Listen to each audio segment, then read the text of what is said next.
നമസ്കാരം. ഫെബ്രുവരി 1 ഞായറാഴ്ചയാണ് തൈപ്പൂയം.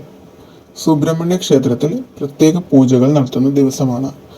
സ്വർഗത്തിലും ഭൂമിയിലും ഐശ്വര്യം തിരികെ ഭഗവാൻ ഏൽപ്പിച്ച ദിവസമെന്നും താരകാസുരനെ നിഗ്രഹം നടത്തി ദേവസേനാധിപതിയായി സ്ഥാനമേറ്റ ദിവസമെന്നും ഭഗവാന്റെ പിറന്നാൾ ദിവസമെന്നും അതുപോലെ പാർവതി ദേവി മുരുകന് വേൽ കൈമാറിയ ദിവസമെന്നും എല്ലാം ഈ ദിവസത്തെക്കുറിച്ച് പലതരത്തിലുള്ള ഐതിഹ്യങ്ങളുമുണ്ട്.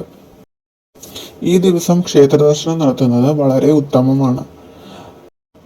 നമ്മൾ നടത്തുന്ന വ്രതവും പ്രാർത്ഥനയ്ക്കുമെല്ലാം ഭഗവാന്റെ അനുഗ്രഹം വേഗം ഈ ദിവസം ലഭിക്കുമെന്ന് വിശ്വസിക്കുന്നു.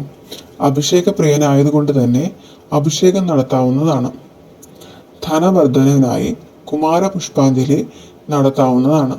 വീട്ടിൽ നെയ്വിളക്ക് കൊളുത്തി പ്രാർത്ഥിക്കുന്നതും ഷഡ്കോണ ദീപം തെളിയിക്കുന്നതും വളരെ നല്ലതാണ്.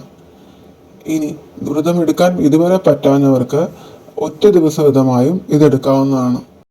വ്രതമെടുക്കുന്ന ദിവസത്തിന്റെ എണ്ണമല്ല, നമ്മൾക്ക് ഭഗവാനോടുള്ള അർപ്പണമാണ് ഏറ്റവും പ്രധാനമായിട്ടുള്ളത്. അതിരാവിലെ അന്നത്തെ ദിവസം എഴുന്നേറ്റ് കുളിച്ച് ഭഗവാനെ പ്രാർത്ഥിച്ച് അന്ന് പഴങ്ങളും പാലും സേവിച്ച് വ്രതം എടുക്കാവുന്നതാണ്. ഇനി മുരുകപ്രീതിക്കായി ഓം ശരവണ ഭവ, ഓം സൗം ശരവണ ഭവ, ശ്രീം ഹ്രീം ക്ലീം ക്ലൗം സൗം നമ എന്ന മന്ത്രവും സ്കന്ദഷഷ്ഠി കവചവും ജപിക്കുന്നത് വളരെ നല്ലതാണ്. നമ്മുടെ ആവശ്യം നടക്കുമെന്ന വിശ്വാസത്തോടെ പ്രാർത്ഥിച്ചാൽ നമ്മൾ ആഗ്രഹിക്കുന്ന ഏത് കാര്യവും നമുക്ക് സാധിച്ചു തരുന്ന ഒരു ദിവസവും കൂടെയാണിത്.